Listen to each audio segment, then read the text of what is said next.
Welcome back to part 2 of our countdown of the greatest left fielders in MLB history. We've already revealed number 10 to number 6, showcasing some of the best to ever patrol left field. But now it's time for the final 5, the absolute best of the best. These are the icons, the record breakers, the game changers who define generations of baseball. Some of these names may spark debates, others are undeniable, but one thing is certain. They dominated the game like no one else. Who will take the number 1 spot? Who was the most feared hitter of all time? And who was the ultimate all-around legend in left field? Let's jump into the top 5 left fielders of all time. 5. Carl Yastrzemski, the ultimate Red Sox legend. When Ted Williams retired in 1960, Red Sox fans wondered who could possibly replace him. Enter Carl Yastrzemski. By the mid-1960s, Yaz was a superstar in the making. Then, in 1967, he put together one of the greatest single seasons in baseball history. Red Sox fans hadn't seen their team win a pennant since 1946, and for years they had struggled in the middle of the pack. But in 1967, Yaz willed the Red Sox to greatness, putting together a historic season. .326 batting average, led the AL, 44 home runs, led the AL, 121 RBIs, which led the AL, OPS of 1.040, OPS plus 193, only Babe Ruth and Ted Williams had done better in the modern era, and a WAR of 12.5, one of the highest single-season WAR totals in history. He became the first player to win the Triple Crown since Mickey Mantle in 1956. He led the Red Sox to their first World Series in 21 years, and he won AL MVP and was unanimously voted as the best player in baseball. It became known as the Impossible Dream season. Boston fell just short, losing in the World Series to the St. Louis Cardinals, but Yaz had become a Red Sox legend. By 1983, Yaz was 44 years old, and he finally decided to retire after an incredible 23 seasons, all with the Boston Red Sox. His final career game? October 2nd, 1983. Fenway Park was packed, and thousands of fans stood crying as he took his final at-bat. Yaz is still considered the second greatest Red Sox player of all time, behind only Ted Williams. His number 8 was retired, and a statue of him stands outside Fenway Park. 4.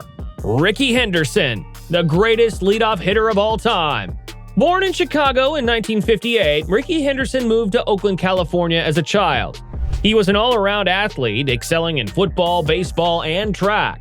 Some thought he would become an NFL running back, but baseball won out. Signed by the Oakland A's in 1976, Henderson quickly made an impression. By 1979, he was in the big leagues, and by 1980, he was already breaking records, stealing 100 bases in his first full season. Most base stealers weren't power hitters, but Rickey was built differently. He had 81 career leadoff home runs, an MLB record. 3 seasons with 20-plus home runs and 50-plus steals, a combination that was unheard of. Despite being known for his speed, Rickey Henderson was a winner. AL MVP in 1990, he batted .325 with 65 steals and 28 home runs. 2-time World Series champion, 1989 and 1993. He helped lead the A's to a title in 1989 and then sparked the Blue Jays championship run in 1993. He stole bases in 5 different decades from 1979 to 2003. A feat no one else has matched.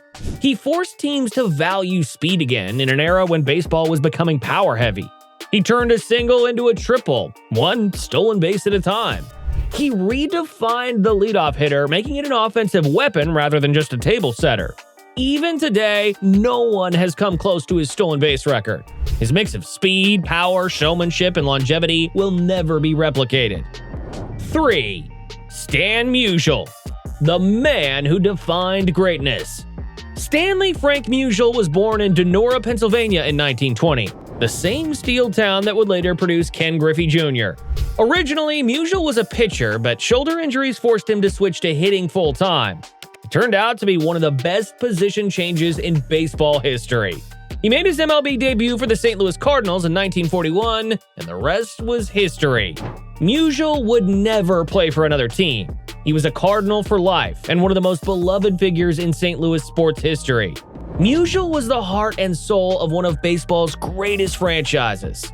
He was dominant in every era he played in, whether it was the fast-paced pre-World War II game, the power-driven 1950s, or the more balanced 1960s. Musial played the entirety of his 22-year career with the St. Louis Cardinals, becoming one of the most loyal and respected players in baseball history. Like Ted Williams, Musial sacrificed prime years to military service, missing the entire 1945 season. While others were padding their career stats, Musial served in the Navy. When he returned in 1946, he picked up right where he left off, winning the MVP and leading the Cardinals to another World Series title. Unlike some of his superstar contemporaries, Musial never sought the spotlight. He was known for his kindness, always smiling and treating fans with respect. Never ejected from a game in his 22-year career. A true role model, often compared to Hank Aaron and Lou Gehrig for his humility. Jack Buck, the legendary Cardinals announcer, once said, "All Musial does is hit, and hit, and hit." Even Willie Mays, a top 5 player of all time, said if baseball had a Mount Rushmore, Stan Musial would be on it. 2. Ted Williams, the greatest pure hitter in baseball history. Ted Williams grew up in San Diego, California, obsessed with one thing. "All I want out of life is that when I walk down the street, folks will say, 'There goes the greatest hitter who ever lived.'" From the moment he picked up a bat, his focus was hitting. He studied pitchers, analyzed swings, and refused to accept anything less than greatness. By the time he reached the Boston Red Sox in 1939, the baseball world knew they were witnessing something special. Ted Williams had many legendary seasons, but one stands above all. 1941, the year he hit .406. Ted Williams finished the 1941 season with a .406 batting average, making him the last player in MLB history to hit .400 in a season. Most players would have sat out the final games to protect their average. Not Ted. He played both games of a doubleheader, went 6 for 8, and cemented his place in history. .406 batting average, .553 OBP, and a 1.287 OPS. Insane numbers, even by today's standards. This season alone would have made him a Hall of Famer, but he was just getting started. Williams was in the prime of his career when he was called to serve in World War II from 1943 to 1945. Instead of chasing more MVPs and breaking records, he became a fighter pilot for the U.S. Navy and Marines. Later, at age 34, he was called again to serve in the Korean War in 1952 and 1953, where he flew 39 combat missions.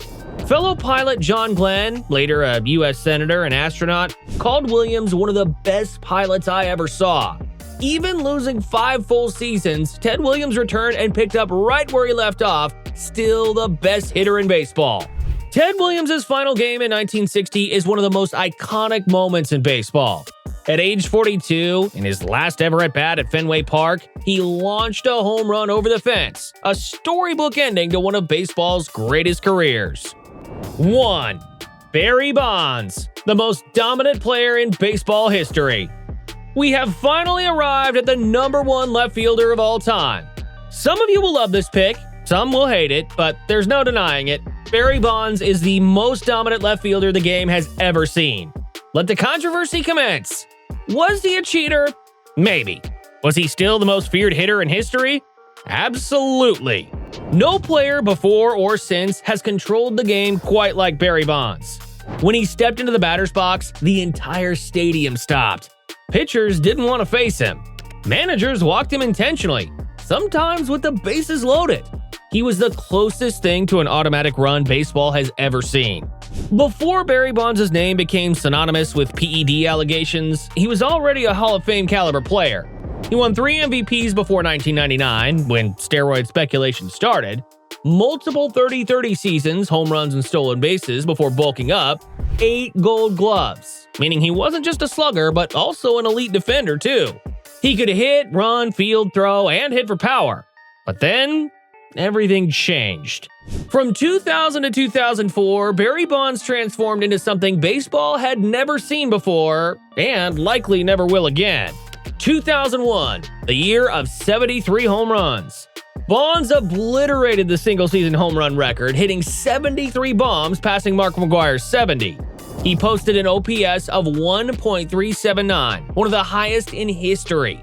His .863 slugging percentage is still the highest ever for a season. 2002 to 2004, the peak of fear. Bonds was so dominant that pitchers refused to throw to him. 2004, he was intentionally walked 120 times, an MLB record. His on-base percentage in 2004 was .609, meaning he reached base in more than 60% of his plate appearances. His OPS plus of .268 in 2002 is one of the best seasons of all time.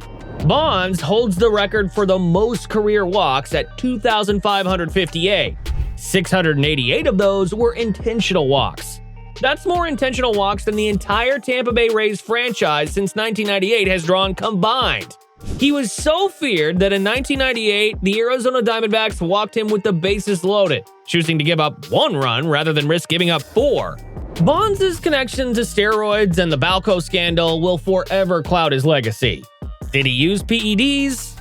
Evidence suggests yes. He was named in the Mitchell report. He physically transformed later in his career.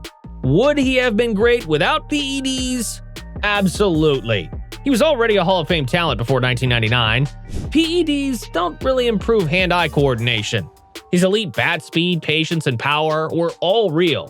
Barry Bonds is the most controversial baseball player of all time. But strip away the drama, and you're left with the most dominant player the game has ever seen. And there you have it, the top 10 greatest left fielders in MLB history. From speed demons to power hitters, from defensive wizards to record-breaking legends, these players left their mark on the game forever. Do you agree with this list? Who do you think should have ranked higher? Who did we snub? Let us know in the comments below. If you enjoyed this countdown, make sure to like, subscribe, and hit that notification bell so you don't miss our next rankings. Who's next?